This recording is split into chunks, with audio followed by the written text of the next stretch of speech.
Well guys, the motor's in.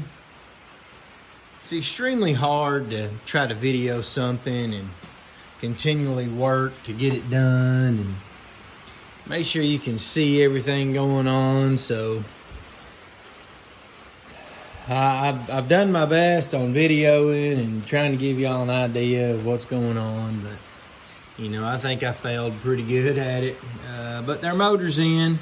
Got a brand new starter put on. Everything's lined up. Clutch is lined up. Working my homemade tool.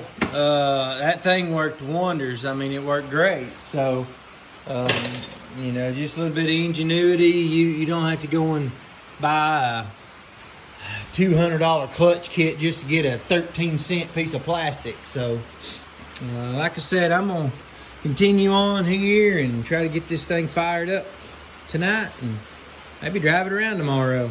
All right, see y'all later.